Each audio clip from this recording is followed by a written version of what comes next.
Ana Victoria, ahli gizi. Video kali ini dikhususkan untuk para Genbest pejuang ASI yang mau tahu nutrisi penting apa saja yang diperlukan Genbest untuk menjaga kualitas ASI demi mengoptimalkan tumbuh kembang si kecil.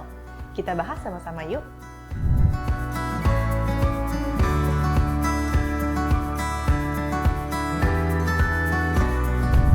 Sebenarnya kalau dilihat dari sisi kalori ataupun makronutrien seperti karbohidrat itu yang biasanya kita dapat dari nasi, umbi-umbian dan gandum, ataupun protein yang bisa kita dapat dari daging, unggas maupun telur, itu tidak banyak berubah.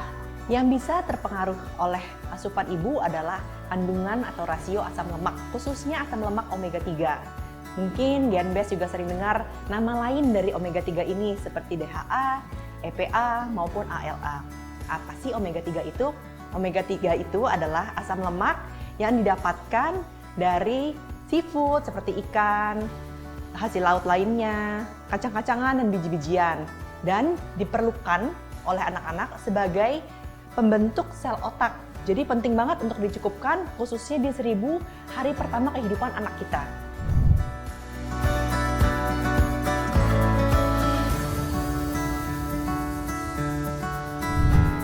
Yang berkualitas itu bisa mencukupi secara volume maupun kalori dari kebutuhan anak. Jadi mencukupkan rasa haus dan rasa lapar anak.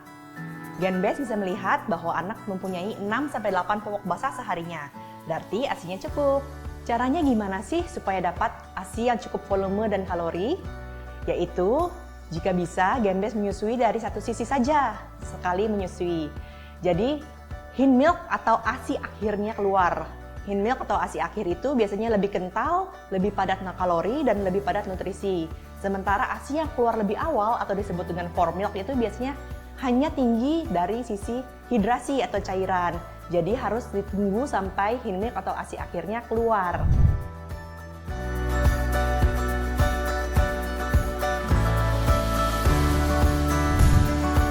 Nutrisi yang perlu kita penuhi adalah nutrisi komponen pembentuk ASI, yaitu kalori, atau energi, protein yang bisa kita dapat dari daging, unggas maupun telur, zat besi kembali dari protein hewani juga, lalu kalsium sebagai pembentuk komponen ASI utama bisa didapat dari sumber susu hewani maupun turunannya, dan juga omega 3 dari hasil laut seperti ikan dan seafood.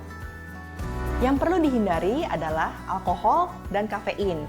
Kalau kafein itu bisa didapat dari kopi maupun teh kental karena kedua komponen ini bisa muncul di ASI.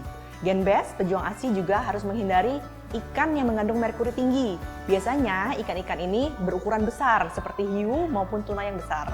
Yang ketiga, makanan pemicu alergi maupun intoleransi terhadap anak. Jadi ini berbeda untuk tiap anaknya. Yang terakhir, Genbest juga harus menghindari makanan yang ultra proses atau makanan yang diproses secara berlebihan. Karena makanan seperti ini biasanya tinggi kalori namun miskin nutrisi, sehingga tidak bagus dan tidak bisa dijadikan komponen pembentuk ASI.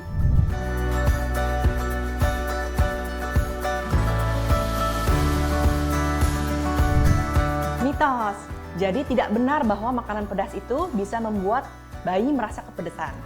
Memang makanan yang kita asup itu akan keluar dalam ASI sebagai bentuk bau maupun rasa, tapi tidak sebagai rasa pedas. Sementara makanan yang dingin juga tidak akan menyebabkan bayi pilek. Karena setiap dan semua makanan yang masuk ke dalam tubuh kita akan disamakan temperaturnya di dalam lambung. Jadi tidak mungkin ASI kita itu menjadi suhunya dingin jika ibunya meminum sesuatu yang dingin.